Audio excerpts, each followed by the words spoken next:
नमस्ते। मैं प्रोफेसर शिरीष कुलकर्णी, बड़ौदा की महाराजा सयाजीराव यूनिवर्सिटी में प्रोफेसर रहा, head of the department financial management और बाद में सरदार पटेल यूनिवर्सिटी में वाइस चांसलर रहा। गत कल फाइनेंशियल इंक्लूजन इस विषय पर मैंने आपसे बात की थी। पूरा नाणकीय व्यवस्थाओं में सबको समावेश करना, समावेशी अर्थव्यवस्था हो देश में, यह आवश्यक है, लेकिन ये हो नहीं पा रहा था। वैसे प्रयत्न बहुत हुए। जैसे मैंने कहा था कि भाई 1969 में बैंकों को नेशनलाइज किया। 2005 में सी रंगराजन जो आरबीआई के गवर्नर थे, उनकी अध्यक्षता में एक समिति बनाई कि भाई टेक्नोलॉजी का उपयोग तो होना चाहिए, लेकिन पता नहीं भारत का नागरिक कहने से भारत नागरिकों को लीडरशिप देने वाला, दिशा देने वाला या दिशा देने वाले, उन्होंने शायद देश को बहुत कमजोर समझा। देश को यानी देश के नागरिकों को बहुत कमजोर समझा कि हम तो ये नहीं कर पाएंगे, हम नहीं कर सकेंगे। यानी यहाँ तक कि हमारा सोना गिरवे रखा गया। यानी फाइनेंशियल इंक्लूजन को तो आप एक खूंटी पर लगा दीजिए, लेकिन हम अपना सोना, इस देश का सोना गिरवे रखकर हम हमारा समय निकाल रहे थे। तो ये कहाँ तक ठीक है? लेकिन 2014 के बाद एक प्रयत्न शुरू हुआ कि भाई टेक्नोलॉजी का उपयोग हो, तकनीकी इस्तेमाल होना चाहिए। 2014 से शुरू हुआ। क्या हम में वो क्षमता है क्या? तो ऐसा लगा 2014 के बाद, यस हमारे पास है। तकनीक से होगा क्या कि जो कम संपन्न है, वंचित है, वो और संपन्न के बीच में की जो खाई है, उसे पाटना था। अगर हमारा इरादा सही है तो कम सशक्त लोगों को भी सशक्त बनाया जा सकता है। समावेशी दृष्टिकोण अगर है तो ये पॉसिबल है। लेकिन 2014 के आसपास हमारे पास इंटरनेट की सुविधा सीमित थी। डिजिटल साक्षरता कम कहे या नहीं के बराबर थी। सरकारी सेवाओं का ऑनलाइन पहुंच कम थी। यानी ऑनलाइन के द्वारा हम क्या क्या कर सकते हैं, यह लोगों को पता ही नहीं था। संदिग्धता इसलिए थी कि भाई देश इतना विशाल है, इसकी इतनी सारी विविधता है, वास्तव में यह डिजिटल हो पाएगा क्या या नहीं। लेकिन ऐसा नहीं। 2014 के बाद धीरे धीरे हम आगे बढ़ते रहे और ऐसा लगता है कि हम भारतीय अभी शासन करते हैं, लेन देन करते हैं और हर जगह डिजिटल इंडिया बनाने का हमारा प्रयास रहा है। तो देखिए ये डिजिटल इंडिया के क्या क्या प्रयास हुए। सबसे पहले तो मैंने कहा ना, इंटरनेट 2014 में सिर्फ 25 करोड़ इंटरनेट कनेक्शन थे, लेकिन आज 2025 में 300% बढ़कर 97 करोड़ जितने इंटरनेट कनेक्शन हुए। अब हमने कल भी देखा था कि इंटरनेट कनेक्शन से क्या क्या होता है, कितनी इंटरनेट की आवश्यकता है, कितने घंटे लोग इंटरनेट पर बैठते हैं, वो हमने देखा। तो इंटरनेट की अत्यंत आवश्यकता है और इंटरनेट की वजह से आगे बढ़ रहे हैं। वैसे डिजिटल विषय इंटरनेट से साथ जुड़ा हुआ है। तो यूपीआई का जो प्लेटफॉर्म है, उस प्लेटफॉर्म पर 10 1000 करोड़ इतने लेन देन होते हैं, तो वो भी आज इंटरनेट की वजह से है। वैसे डिजिटल इंडिया की तरफ जाने वाला है। हमारा जो रियल टाइम सेटलमेंट है, जैसे आरटीजीएस भी कभी कभी कहते हैं, ग्रॉस सेटलमेंट, तो करीब हमारे यहाँ ज़्यादा से ज़्यादा यह हो, डिजिटल लेन देन की संख्या करीब 50% के ट्रांजैक्शन हमारे डिजिटल लेन देन में हो रहे हैं। सबसे बड़ी बात थी कि भाई जनधन योजना बनी, वो मैंने कल भी कहा, वो किस लिए बनाई थी? डीबीटी यानी डायरेक्ट बेनिफिट ट्रांसफर, यानी बिचौला कोई नहीं, बीच में कोई नहीं, सरकार से पैसा निकलेगा उतने का उतना पैसा, उसमें एक पैसा भी कम नहीं, वो सीधा जो नागरिक है जिसका वो हक है उस नागरिक को हस्तांतरित किया जाता है डीबीटी की वजह से, डायरेक्ट बेनिफिट ट्रांसफर।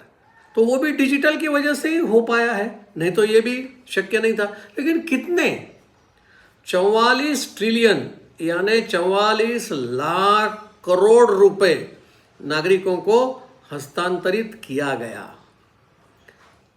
ये डिजिटल के विषय में ही हुआ। वैसे डिजिटल में और एक विषय आया, स्वामित्व। 24 लाख प्रॉपर्टी कार्ड। नहीं तो प्रॉपर्टी कार्ड लेने के लिए हमें ऑफिस में जाना पड़ता था, ऑफिस में जाकर लाइन लगाओ, फॉर्म भरो, फिर वो कारकुन देखेगा कि भाई ये बराबर है क्या नहीं, नहीं तो इसमें ये इन्फॉर्मेशन नहीं है, वो नहीं है, इसलिए वो चलाते रहते थे। लेकिन आज वो प्रॉपर्टी कार्ड बहुत आसानी से ऑनलाइन हमको तुरंत मिल सकता है। इसलिए 24 लाख प्रॉपर्टी कार्ड, यानी जैसे हम कहते हैं ना, स्वामित्व की योजना बनाई गई भारत सरकार द्वारा, इसलिए प्रॉपर्टी कार्ड 24 लाख जितने हुए। देखिए कई बार ऊपर से ड्रोन कहिए या सैटेलाइट द्वारा कहिए, जिसी की तरफ भूमि मापन करीब 6.5 लाख गांवों का, देहातों का ये मापन, भूमापन हुआ है। वैसे हमारे लिए एक एमएसएमई, तो ये भारतीय डिजिटल अर्थव्यवस्था सूक्ष्म, लघु और मध्यम उद्यमों को लिए सशक्त बनाता है। ये डिजिटल इंडिया की वजह से डिजिटल व्यवहार हो रहे हैं। इसलिए इतना ही नहीं, हमारे यहाँ एक और डिजिटल प्लेटफॉर्म आया है, ओपन नेटवर्क डिजिटल कॉमर्स, यानी डिजिटल कॉमर्स के लिए खुला नेटवर्क।